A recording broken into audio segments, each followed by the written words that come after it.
السلام علیکم ناظرین، میں ہوں ندیم صابر۔ آج ایک اور آپ کے ساتھ مورل سٹوری شیئر کروں گا۔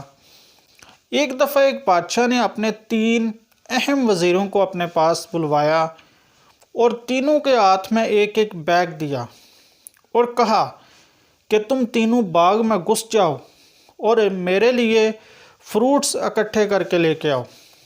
یہ تینوں وزیر باغ میں گھس گئے۔ اب جو پہلا وزیر تھا اس نے سوچا کہ یہ فروٹس میں نے بادشاہ کے لیے اکٹھے کرنے ہیں، اس لیے مجھے تازہ اور فریش جو اچھے اچھے پھل ہیں وہ جمع کرنا چاہیے۔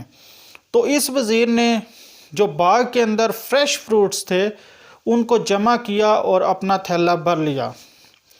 اب جو دوسرا وزیر تھا اس نے سوچا کہ بادشاہ نے کون سا سارا بیگ میں جو میں پھل بھروں گا سارے چیک کرنے ہیں، بادشاہ 2-4 چیک کریں گے، سارے تو نہیں چیک کر سکتے۔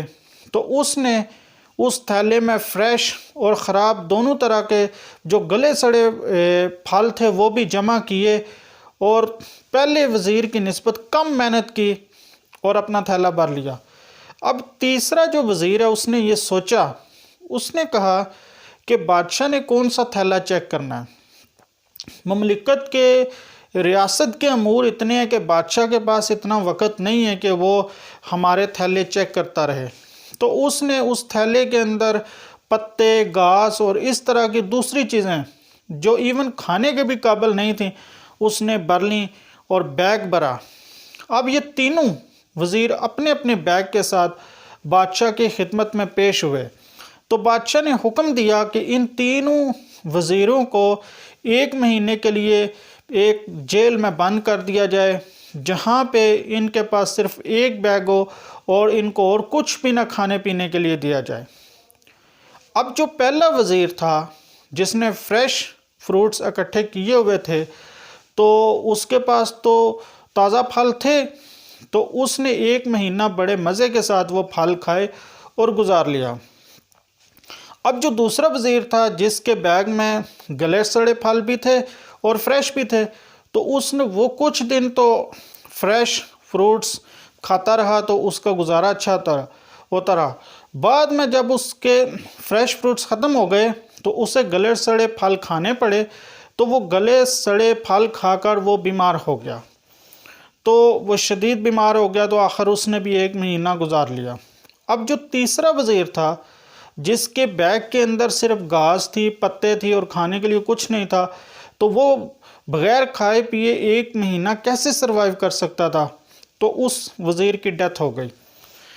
تو اس سٹوری کا مورل یہ ہے دوستو کہ یہ دنیا ہمارے لیے باغ کی طرح ہے، اور ہمارے جو اچھے اعمال ہیں، ہم جو اچھے کام کرتے ہیں، ہم جو نیکیاں کرتے ہیں، وہ تازہ پھلوں کی طرح ہیں، وہ فریش فروٹس کی طرح ہیں، اور جو ہم برے اعمال اکٹھے کر رہے ہیں، اپنے اعمال نامہ میں لکھوا رہے ہیں، وہ برے اعمال اس ایگزامپل کے اگر آپ دیکھیں تو یہ پتے اور گھاس کی طرح ہیں جو کھانے کے قابل نہیں ہیں، اور یہ جو جیل ہے یہ بیسیکلی ہماری قبر ہے۔ اگر ہم تازہ پھل، اچھے اعمال لے کر اپنی قبر میں جائیں گے تو قبر میں جتنا عرصہ بھی ہمیں رہنا ہے وہاں پہ ہمارے لیے گزارنا آسان ہو جائے گا۔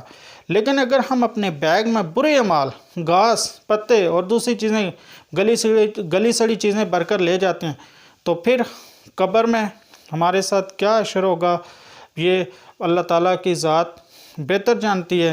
امید کرتا ہوں کہ آج جو میں میسج آپ کو دینے کی کوشش کر رہا ہوگا وہ آپ کو اچھا لگا ہوگا، آپ کو سمجھ آ گیا ہوگا، اور میری اینڈ پہ آپ سے ریکویسٹ ہے، نیکی کیجئے اور دوسروں کو نیکی کرنے کی تلقین کیجئے۔ Thank you so much.